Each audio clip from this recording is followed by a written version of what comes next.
എന്ത് ഇഷ്യൂ വന്നാലും ആരും ആരോടും പറയാൻ ആഗ്രഹിക്കുന്നില്ല. അവനൊരു ബുദ്ധിമുട്ടില്ല എന്ന് അറിയിക്കാനാണ് എല്ലാവരും മത്സരിക്കുന്നത്. ഞാനിവിടെ ഈ സാക്ഷ്യം പറയുമ്പോൾ ഞാൻ പറയാണ്, എന്നെപ്പോലെ ഒത്തിരി പേര് ബുദ്ധിമുട്ടുകൾ അനുഭവിക്കുന്നവരുണ്ടാവും. എന്നെപ്പോലെ ഒത്തിരി പേര് സംശയത്തോടെ നോക്കി കാണുന്നതുണ്ടാവും. ഈ കൃപാസനം എന്നുള്ളത് സ്വർഗത്തിനും ഭൂമിക്കും ഇടയ്ക്ക് ദൈവം പണിതിട്ടുള്ള ഒരു ബ്രിഡ്ജാണ്. ഈ ബ്രിഡ്ജിലൂടെ ഇവർ പറയുന്ന കാര്യങ്ങൾ അതൊരിക്കലും നമ്മൾ സത്യക്രിസ്ത്യാനികൾ അല്ലെങ്കിൽ ദൈവത്തിൽ വിശ്വസിക്കുന്നവർ പാലിക്കേണ്ട കാര്യങ്ങളെ ഇവിടെ പറയുന്നുള്ളൂ.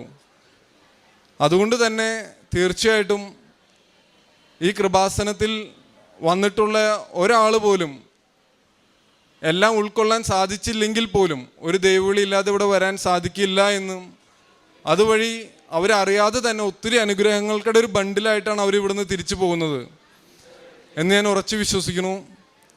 ഇവിടെ വന്ന് സാക്ഷ്യം പറയാൻ, അതേപോലെ തന്നെ പ്രേക്ഷിത പ്രവർത്തനങ്ങളായിട്ട് ഞാൻ ചെയ്തത് എന്താണെന്ന് വെച്ചാൽ, നമുക്ക് ഒരു 3 കുട്ടികളായിട്ട് വിദേശത്ത് ജീവിക്കുന്നവർക്കറിയാം സമയത്തിൻ്റെ പരിധി, നമുക്ക് സമയ ലഭ്യത ഒത്തിരി കുറവാണ് മറ്റുള്ള പ്രേക്ഷിത പ്രവർത്തനങ്ങൾക്ക് ഇറങ്ങാൻ. പക്ഷേ ആരെങ്കിലും സങ്കടങ്ങൾ പറയുമ്പോൾ അവരുടെ ആവശ്യങ്ങൾ ജെന്യൂനാണെന്ന് മനസ്സിലാക്കി കഴിഞ്ഞാൽ നമ്മളെ കൊണ്ടാവാവുന്ന സഹായങ്ങൾ അവർക്ക് ചെയ്യാറുണ്ട്.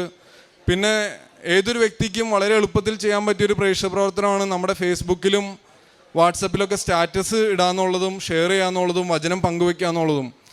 വചനം പങ്കുവെക്കുന്നത് സ്റ്റാറ്റസായിട്ട് വാട്സപ്പിൽ കണ്ടില്ലെങ്കിൽ എൻ്റെ കൂട്ടുകാർ ചോദിക്കാറുണ്ടായിരുന്നു, ദിപിനെ ഇന്നൊന്നും കണ്ടില്ലല്ലോ, നിൻ്റെ സ്റ്റാറ്റസ് കണ്ടിട്ടാണ് ഞങ്ങൾക്ക് അന്നത്തെ ഒരു എനർജി കിട്ടണേന്ന്.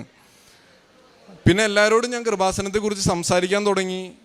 പലപ്പോഴും എന്നേക്കാളും പ്രായം കുറഞ്ഞിട്ടുള്ളവരുടെയൊക്കെ എല്ലാവരുടെയും പ്രശ്നം, നമ്മൾ ഈ കൃപാസനത്തെക്കുറിച്ചും ദൈവത്തെക്കുറിച്ചൊക്കെ മറ്റുള്ളവരോട് പറയുകയും പള്ളിയിലെ എല്ലാ സുഖം പോയി കഴിഞ്ഞാൽ അതൊരു മറ്റുള്ളവരുടെ മുമ്പിലൊരു ചെറിയ കുറച്ചിലായിട്ടാണ് എല്ലാവരും കാണുന്നത്.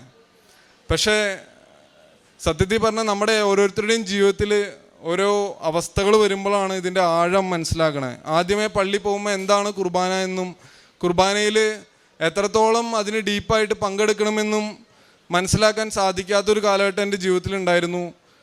ഉടമ്പടി എടുത്തതിന് ശേഷം പ്രാർത്ഥനയിൽ അതെല്ലാം ശ്രദ്ധിക്കാൻ തുടങ്ങിയതിന് ശേഷവും പാലിക്കാൻ തുടങ്ങിയതിന് ശേഷവും ഓരോ കുർബാനയും അത് മുടക്കരുതെന്നും കുർബാന നടക്കുമ്പോൾ തന്നെ ലഭിക്കുന്ന സമയമനുസരിച്ച് പള്ളിയിൽ പോകാനും പരിശ്രമിക്കാറുണ്ട്, കുമ്പസാരിക്കാറുണ്ട്.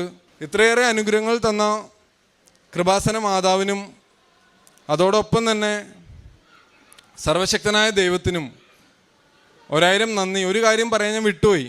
ആദ്യമായിട്ട് ഞാൻ വന്നപ്പോൾ ഈ രൂപത്തിൽ നേരിട്ട് വന്ന് എനിക്ക് തൊട്ടുമുത്തി